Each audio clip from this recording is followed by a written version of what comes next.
Hello there, welcome. My name's Rob Satchell and you're watching the great big backside of the wilderness.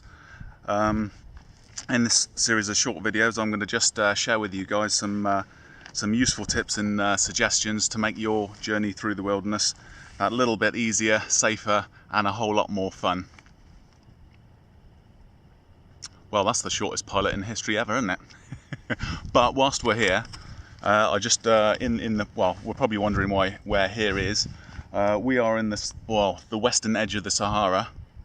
That town over there, if you can see it, that one over there, that's called Mazuka. I'm actually sat on one of the sand dunes in Erg Chebi. I think I pronounced that right, Erg Chebi, which is basically a massive lump of sand from north to south. It's about 28 kilometers and it's, well, being dunes, it's continually slightly shifting, but it's a massive lump and it's quite a peaceful place, even with all these dune buggies and quad bikes flying around everywhere and all the 4x4s. It's a fantastic place to spend a few hours or a day or so.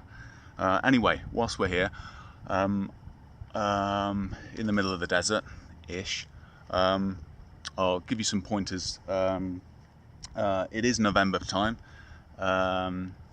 Obviously the sun is still quite strong, so I'd recommend having sun cream coming out here, or at least covering all up, legs, arms, everything, especially head and face.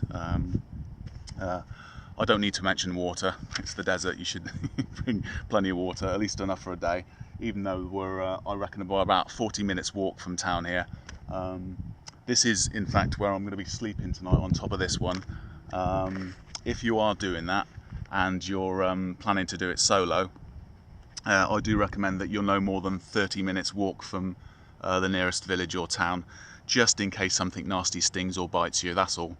But basically I'd be lucky if I saw a snake here. And as for the scorpions, well, I'm going to be not camping here tonight, but tomorrow, Friday night, and Friday night they all go to town anyway. So anyway, sleeping, if you're sleeping out here, definitely any time of year, summer, winter, whatever, bring a 4-season sleeping bag, because it gets absolutely freezing here about from 3 o'clock in the morning onwards. Really cold. Literally it drops by probably about 10 degrees or more than that as soon as the sun sets.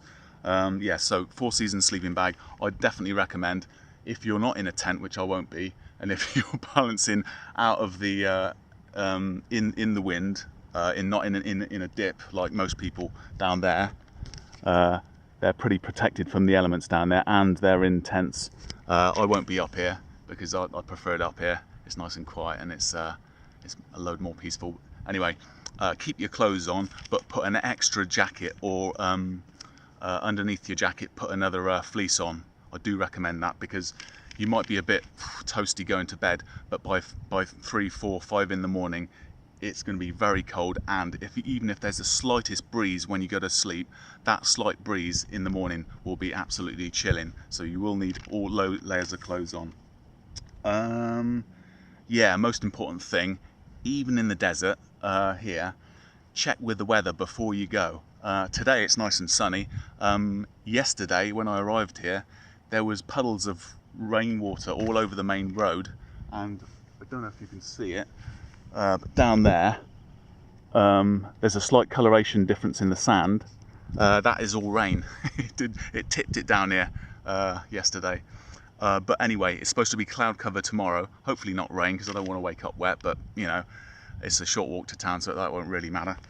What else? Food. Even when you're a short walk away from village and all that, keep your calorie count up. It's very important. You can, especially the cold will ebb your energy away, so keep your calories up. Dangers and annoyances. Not a lot out here really. Like I said, with snakes, you'd be lucky if you saw one. Scorpions, yeah, apparently they do have red scorpions in Morocco somewhere, but I'm not all overly that bothered about them. If they do sting you, apparently it's extremely painful, but I don't think it's life-threatening. But I still have to. That's a good thing that you may want to Google that. the only real danger that I can visually see from this Unite in the Desert here is possibly if you come up here before sunset and make camp, and you can hear them now, actually you can see them, is those little guys over there. I'm just going to zoom in on them. Right, you can probably see them, the little blurs in the distance. Right, those are actually quad bikes, but you can get the dune buggies out here as well.